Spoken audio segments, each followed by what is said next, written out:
नमस्कार दोस्तों, the dynamic education में आपका बहुत बहुत स्वागत है। आज हम स्टार्ट करते हैं अपने प्रीवियस लेक्चर को कंटिन्यू करते हुए। पिछले क्लास में हमने ग्राफिकल मेथड से 2-3 क्वेश्चन, हर टाइप के क्वेश्चन को हमने कवर किया। अब हम उससे आगे बढ़ते हैं और हम एक नेक्स्ट मेथड्स को पढ़ते हैं आज, जिसे हम बोलते हैं अलजेब्रिक मेथड।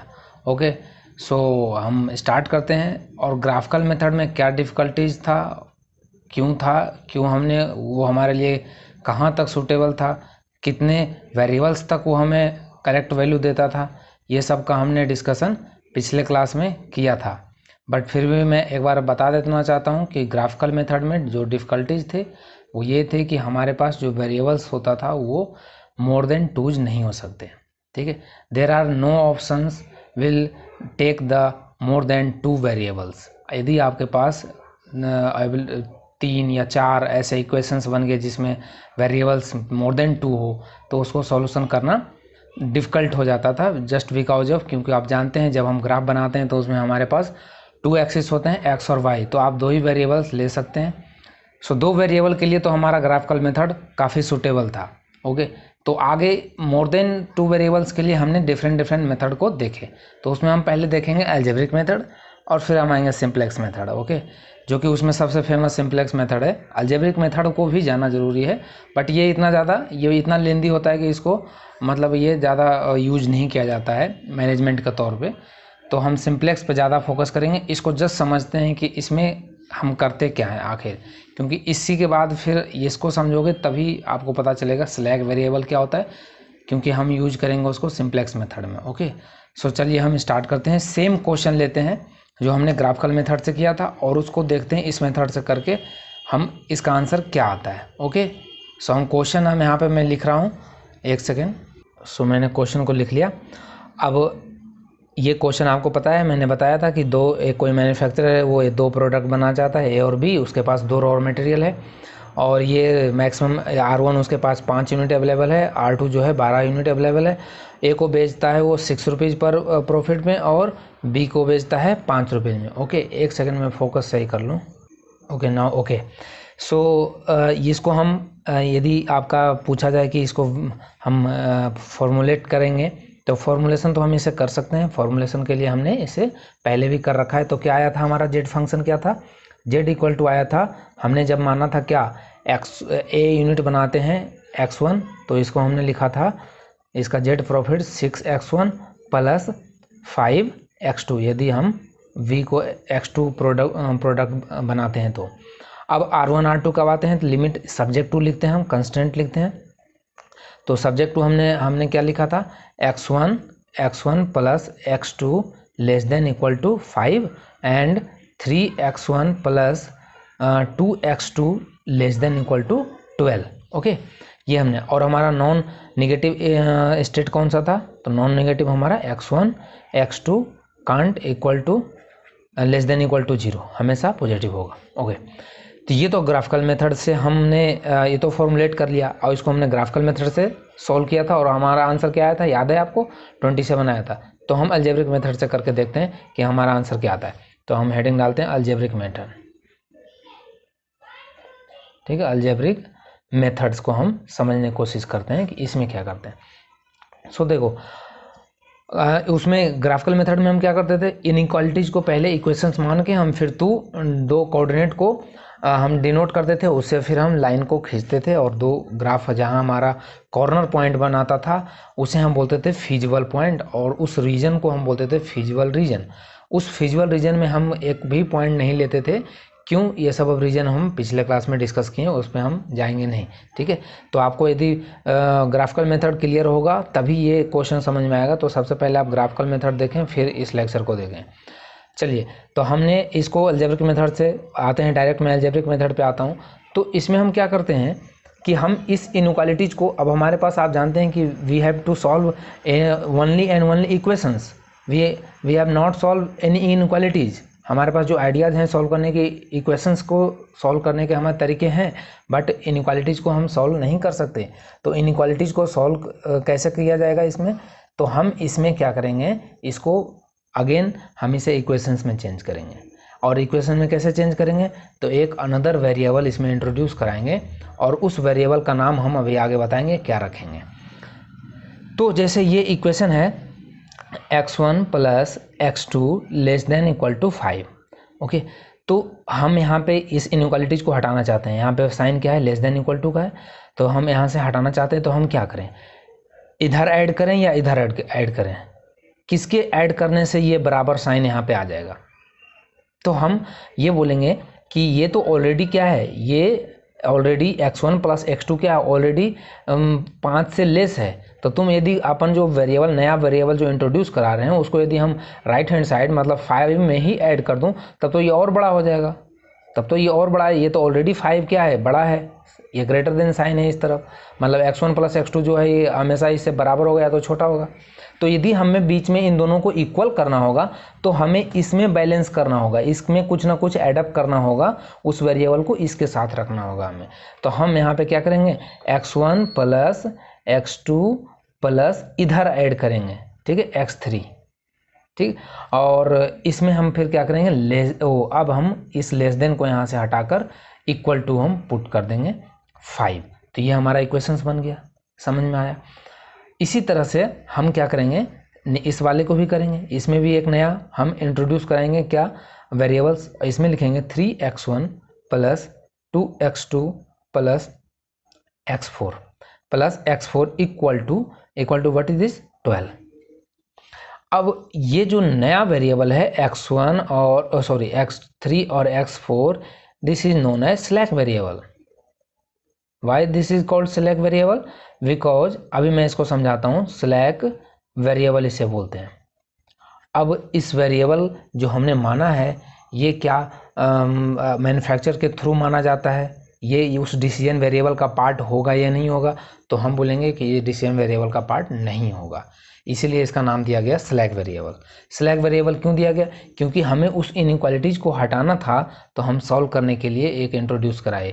जबकि ये जो स्लैक वेरिएबल है ये हमारा प्रॉफिट में कंट्रीब्यूट नहीं करेगा, ये स्लैक वेरिएबल हमारा प्रॉफिट में कंट्रीब्यूट नहीं करेगा। तो हम जो जेड फंक्शन लिखेंगे, न्यू जेड फंक्शन, वो क्या लिखेंगे, न्यू जेड फंक्शन हम लिखेंगे ये Z equal to what is this, ये तो यही रहेगा 6x1 plus 5x2 plus 0x3 plus 0x4। मतलब ये जो x3 और x4 जो हमारे वेरिएबल लिया है, इससे प्रॉफिट में हम कोई भी फ़ायदा नहीं होगा।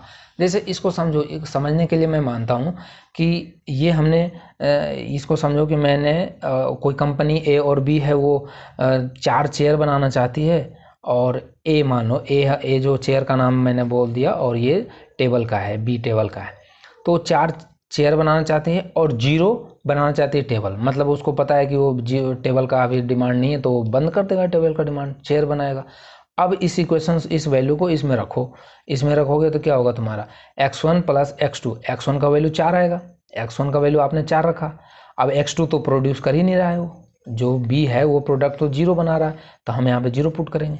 अब इस केस में x3 हमारा आएगा, x3 का रोल यहाँ पे आएगा। x3 का रोल क्या होगा, हम मानेंगे x3 1। अब ये जो x3 है, ये तो उसका क्या हो गया, वो तो मैं जब वो नहीं बना रहा है, मतलब वो 4 चेयर ही बना रहा है, लेकिन उसके पास जो R1 रॉ मटेरियल है वो उसके पास 5 अवेलेबल है, तो जो उसका रॉ मटेरियल एक जो बचेगा वही होगा x3। अब आप एक बात बताओ कि जो रॉ मटेरियल बच जाएगा वो प्रॉफिट में हम उसको कैसे कंट्रीब्यूट कर सकते हैं, जब तक वो फाइनल प्रोडक्ट बना नहीं, तो हम उसको प्रॉफिट में कैसे कंट्रीब्यूट करेंगे, नहीं होगा ना। तो इसलिए हम जो स्लैक वेरिएबल होगा वो कभी भी प्रॉफिट में कंट्रीब्यूट नहीं होता है। वो मैन्युफैक्चरर के इस पे आप एक तरह से उसको व्यर्थ मान सकते हो कि आपके पास अवेलेबल था रिसोर्स, लेकिन आपने नहीं बनाया तो नहीं बनाया, तो वो रिसोर्स थोड़े ना वो आपके मार्केट में बिक जाएगा, वो तो आपके लिए व्यर्थ ही गया। तो इसलिए हम अपने इनइक्वालिटीज़ को सिर्फ चेंज करने के लिए हम एक नया वेरिएबल इंट्रोड्यूस कराते हैं, उसे नाम बोला स्लैक वेरिएबल। लेकिन ये स्लैक वेरिएबल कभी भी प्रॉफिट फंक्शन में पार्टिसिपेट नहीं करेगा। ओके, ये चीज़ हमें बिल्कुल दिमाग में माइंड मेकअप कर लेना है। तो ये हमने इस तरह से इसको हम बोलते हैं स्लैक वेरिएबल। कौन सा वेरिएबल, स्लैक वेरिएबल को क्या हमने नाम दिया, वो रिसोर्स जो आपने नहीं किया, नहीं बनाया। जैसे मैं थर्ड इक्वेशन की बात करूँ, आपके पास रिसोर्स 12 है, आपके पास रिसोर्स 12 है बनाने के लिए। अब आप उसको किस तरह से यूज करते हो, यदि आपने 10 ही किया तो आपका 2 बचा रहेगा, वो आपका सेलेक्ट वेरिएबल हो गया। अब वो सेलेक्ट वेरिएबल को हम प्रॉफिट में तो नहीं ला सकते ना, ओके। तो इस तरह से, क्योंकि उसको आपने फाइनल प्रोडक्ट बनाया नहीं, तो ये होता है सेलेक्ट वेरिएबल। तो अब हमारे पास वेरिएबल कितने होंगे, 4। तो x1 plus x2 x3 and x4, और x1 x2 तो ग्रेटर देन इक्वल टू 0 था ही, x3 x4 also greater than equal to 0, ये भी ग्रेटर देन इक्वल टू 0 होगा, कभी भी निगेटिव नहीं हो सकता। क्यों? क्योंकि कभी भी सिलेक्ट वेरिएबल या तो 0 है, या तो आप जितना आपके पास रिसोर्स है उतना आप प्रोडक्ट बना दो तो सिलेक्ट वेरिएबल 0 रहेगा। समझ में आया? और यदि नहीं बनाया तो वो पॉजिटिव में रहेगा, प्लस में रहेगा, निगेटिव तो कभी होने का चांस है ही नहीं। तो डैट मीन्स हमारा ये, इसलिए हमने सेलेक्ट वेरिएबल मानना हमारा सही हो जाता है, क्योंकि हम ये जो नया इंट्रोड्यूस कराए वेरिएबल वो हमारे नॉन नेगेटिव कंस्टेंट पे भी फिट बैठता है, कि ये हमारा नॉन नेगेटिव कंस्टेंट क्या है कि कभी भी कांट नेगेटिव नहीं, नेगेटिव हो सकता। तो बिल्कुल सही बात है, नेगेटिव नहीं हो सकता कभी भी। जो हमने नया इंट्रोड्यूस कराया वेरिएबल, ये सेलेक्ट वेरिएबल कभी भी नेगेटिव नहीं होगा। समझ में आया? अब हम इसको सॉल्यूशन करते हैं। अब there are two equation equation number first and equation number second, but what are the variables, number of variable, there are 4 variables. how we can solve these equations? हमने अभी तक ये सीखा है कि दो वेरिएबल्स को फाइंड आउट करने के लिए हमें 2 इक्वेशंस की ज़रूरत पड़ती है। लेकिन यहाँ तो क्या हुआ, यहाँ तो हमारे पास 2 ही इक्वेशन है, 4 वेरिएबल आ गए। तो हम क्या करें, हमारे पास तो ये समस्या खड़ा हो गया कि हम अब 2 इक्वेशंस कहाँ से लाएं। तो हम बोलेंगे कि अब जो 2 वेरिएबल्स यहाँ पे होगा वो एक आर्बिट्रेरी कांस्टेंट होगा, मतलब उसे हमें 2 को एजम्पशंस करना पड़ेगा, क्योंकि भैया आपके पास 2 ही इक्वेशन है, 2 वेरिएबल का निकाल सकते हैं, बाकी 2 पक्का है कि वो 2 को हमें कुछ ना कुछ कांस्टेंट के बराबर मानना पड़ेगा। अब जो वो 2 कांस्टेंट मानेंगे, अब हम 1 2 3 4 सब मान सकते हैं, ठीक है। लेकिन हमारे लिए जो फिजिबल होगा, हमारे लिए जो इजीएस्ट होता है, वो हम मानते हैं 0, ओके। तो अब यहाँ पे सॉल्व करने के इसके जो लिखने के तरीके हैं, जैसे ये 2 इक्वेशंस हैं और 4 वेरिएबल हैं, तो हम अब इसमें से 6, हमारे पास 4 वेरिएबल हो गए, तो अब किसको कॉम्बिनेशन कितना बन सकता है, हम x1 x2 को भी 0 मान सकते हैं, एक बार x1 x3 को 0 मान सकते हैं, x3 x4 को 0 मान सकते हैं, ठीक है, x2 x4 को 0 मान सकते हैं। इस तरह से कितने कॉम्बिनेशन बनेंगे, तो आप कॉम्बिनेशन का फॉर्मूला जानते हो, एंड आप जैसे यहाँ पे वेरिएबल्स हमारे कितने हैं, 4 वेरिएबल्स 4, ठीक है, और हमारे पास इक्वेशंस कितने हैं, 2 इक्वेशन हमारे पास 2। तो हम इसे लिखते हैं, जब भी हमें नंबर ऑफ वेज निकालना रहता है ना, नंबर ऑफ वे, तो हम किसका यूज करते हैं, कॉम्बिनेशन का। आपने 12th में पढ़ा होगा परमुटेशन कॉम्बिनेशन चैप्टर में, तो हम वहाँ पे नंबर ऑफ वेज निकालना रहता है तो हम निकालते हैं कॉम्बिनेशन। जैसे आपके पास मान लो कि 4 टाइप का सब्जी है और 2 टाइप के 3 टाइप के आपके पास रोटी के वैरायटी है, तो आप उससे कितना ज़्यादा व्यंजन बना सकते हो, कितने वैरायटी बना सकते हो। तो हम क्या बोलते हैं, हमने बोलते हैं कि 4 सब्जी है ना, तो 4C3 हो जाएगा, ठीक है, 4C3 इतने कॉम्बिनेशन का बनाया जा सकता है। भाई एक मिष्टी रोटी है, एक रोटी है, इसके साथ ऐसे जोड़ दिया, तो इस तरह से कॉम्बिनेशन बनता है। तो इसी तरह से यहाँ भी कॉम्बिनेशन, अब कॉम्बिनेशन का फॉर्मूला आप हमें बताओगे कमेंट सेक्शन में, यदि नहीं आता है आपको तो यहाँ से मैं यहाँ लिखूँगा 4C2, ठीक है, ये 4C2, और जब इसका हम वैल्यू फाइंड आउट करेंगे फैक्टोरियल करके, तो यहाँ से आएगा 6, ठीक है। जब 4C2 का वैल्यू निकालोगे तो 6 आएगा। अब ये 6 क्या आ गए हमारे पास, वे आ गए, क्या आ गया, तरीका आ गया, वे आ गए कि हम इस तरह से इसको अरेंज कर सकते हैं, कॉम्बिनेशन बना सकते हैं। तो देखते हैं ये 6 तरीका क्या है। तो हम क्या करते हैं, देखो फर्स्ट क्या होगा, फर्स्ट हमारा ये होगा कि सॉल्व करेंगे हम, ऐसे मैं लिख देता हूँ एक बार, solve for x3 and x4, और किसको फिक्स्ड करेंगे, हम फिक्स्ड करेंगे, इधर मैं ये जो रो लिख रहा हूँ ये फिक्स वाला लिख रहा हूँ। तो इधर जब x3 x4 का निकालना है तो फिक्स्ड कौन होगा, x1 x2 को फिक्स्ड करेंगे। सेकेंड जो होगा, हम ऐसे डॉट डॉट लिख देते हैं, ये सॉल्व फॉर, अब हमने x2 और x4 लिया, तो इस बार फिक्स कौन होगा, x1 और x3, ओके। तो इस तरह से 6 तरीके बनेंगे, मैं जल्दी जल्दी लिख देता हूँ। थर्ड जो होगा, इस बार हम कॉम्बिनेशन लेंगे किसका, x2 और x3 का ले लिया, तो x2 x3 ले लिया, तो इस बार हमने माना कि इसको x1 और x4 को हम फिक्स्ड करेंगे, ठीक है, अब हम आते हैं फोर्थ नंबर पे। तो फोर्थ में हमने देखा कि x1 और x2 x3 को पहले कर दिया, अब हम x1 x3 को पुट कर वो करते हैं, ये हमें निकालना है, सॉल्व करना है। तो हम इस बार x2 और x4 को हम फिक्स करेंगे। पांचवा जो वे होगा हमारे पास वो होगा x1 और x4 को, तो इस बार हम x2 और x3 को, और जो छठा वे होगा वो ये होगा हमारे पास कि x1 और x2 हमें फाइंड आउट करेंगे, तो x4 और x3 को हमें फिक्स्ड करना होगा। ठीक है, तो ये तो हो गया हमारे पास क्या 6 तरीके की, आप इन दो को फिक्स रखिए, ये दो का वैल्यू निकालिए। बट अभी हमने बताया कि हमारे पास तरीके तो आ गए, लेकिन हम कौन सा कितना जो फिक्स्ड वैल्यू है कितना माने, 1 2 3 4 5 क्या। ठीक है, तो हम बोलेंगे हमारे पास जो सबसे इजीएस्ट होता है, क्योंकि हमें यही ध्यान रखना है ना कि हमारे जो नॉन नेगेटिव कंस्टेंट है वो वायलेट ना हो जाए। ठीक है, उसको वायलेशन से बचाना है, क्योंकि जो कंस्टेंट है वो कभी भी वायलेट नहीं हो सकता, हमने पढ़ा है लीनियर प्रोग्रामिंग के प्रॉपर्टी में। तो यहाँ पे क्या करेंगे, हम सबसे इजीएस्ट जीरो मान लेंगे, क्योंकि हमारा वेरिएबल जो है वो जीरो हो सकता है, नेगेटिव नहीं होगा, जीरो हो सकता है। तो हम इसको जीरो मानते हैं, एक एक करके जीरो मानते हैं, फिर एक एक करके हम सॉल्यूशन करेंगे। चलिए, तो हम तो यहाँ पे मैं एक तरीका यहाँ बता दूँ कि यदि आपके पास n वेरिएबल्स हैं, n वेरिएबल है, ठीक है, और m आपके पास इक्वेशंस हैं, तो आप ये ध्यान रखिएगा कि NCM के थ्रू हम नंबर ऑफ वेज पता कर सकते हैं। ओके, तो ये आप ध्यान रखिएगा।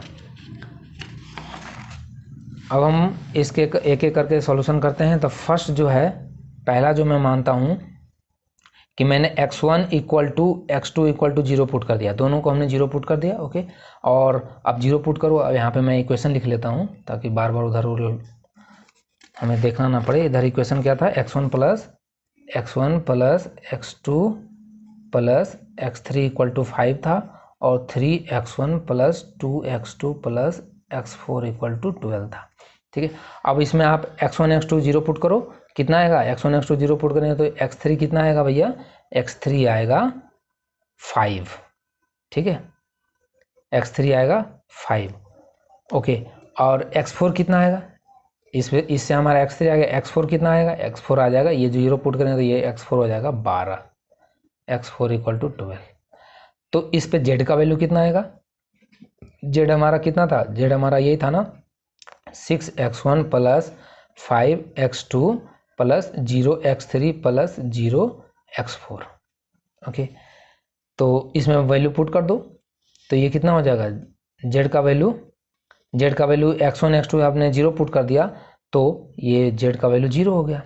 ओके, सेकेंड x3, हमने x1 और x3 को 0 पुट किया, तो इस बार हम x2 हमारा 5 आ जाएगा और x4 हमारा 2 आ जाएगा।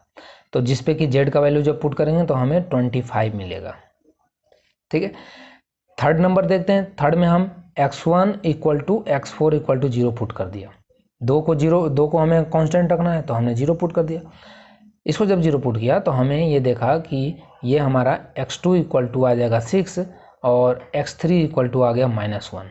अब आप यहाँ देखिए कि हमने तो माना था कि हमारा वेरिएबल जो कभी भी निगेटिव नहीं हो सकता, और x1 यहाँ पे क्या आ गया, -1। अब -1 का मतलब इसने रूल को वायलेट कर दिया, हमारे जो एजम्पशंस थे, हमारे जो नॉन नेगेटिव कंस्टेंट थे उसको वायलेट कर दिया। तो इस पर हम कभी भी z नहीं निकालेंगे, z प्रॉफिट फंक्शन कभी भी निगेटिव पे नहीं निकल सकता, तो इसको यहीं छोड़ दीजिए। फोर्थ नंबर पे आते हैं। तो फोर्थ नंबर हमने x2 equal to x4 equal to 0 put किया, तो इसको 0 पुट किया तो हमने देखा कि x1 इक्वल टू 4 आया और x3 इक्वल टू 1 आया। ठीक है, इसमें आप पुट करके देखिएगा, आ जाएगा। अब इस पे जब z का वैल्यू रखिए तो x1 4 रखिए तो ये कितना आ जाएगा, x1, तो z इक्वल टू 24 आएगा। अगेन फिफ्थ जो वे है हमारे पास, दो तरीके, ये हमने दो को फिक्स किया, x2 को 0 x3 को 0 पुट किया। तो इस केस में हमारे पास इसके इधर हमने फिक्स्ड वैल्यू ले रहे हैं। ठीक है, तो इसके बाद हमने यहाँ पे क्या किया कि x1 हमारा कितना आ गया, 5 आ गया, और x4 हमारा देखिए यहाँ पे -3 आ जाएगा, x4 हमारा -3 आ गया। फिर से वायलेट कर दिया, इस पे हम z का वैल्यू कैलकुलेट नहीं करेंगे। अगेन हम 6 पे आते हैं, तो हमने इस बार x3 को और x4 को दोनों को 0 पुट किया, तो हमारा x1 आएगा 2 और x2 आएगा हमारा 3। ओके, तो इस पे जब हम z का वैल्यू कैलकुलेट करेंगे तो ये हमें मिलेगा 27। ठीक है, इस पे जब हमने वैल्यू पुट किया तो ये हमें दिया 27। ओके, तो अब हम इसमें से क्या देखते हैं कि जो हमारे 4 इसमें से एक जो फर्स्ट नंबर पे है और सेकंड नंबर पे है और जो फोर्थ नंबर पे और सिक्स नंबर पे, इसको हम बोलते हैं 4 बेसिक फिजिबल सॉल्यूशन। क्या होगा? ये बेसिक फिजिबल सॉल्यूशन बोलते हैं। और 2 इसमें कौन मिला? 2 हमें इनफिजिबल मिला। ये जो हमने जब क्या x1 और x4 को 0 पुट किया तो हमें नॉन फिजिबल सॉल्यूशन, मतलब ये तो वैलिड, ये इनवैलिड कर गया, ये तो हमारे एजम्पशंस को ही फेल कर दिया।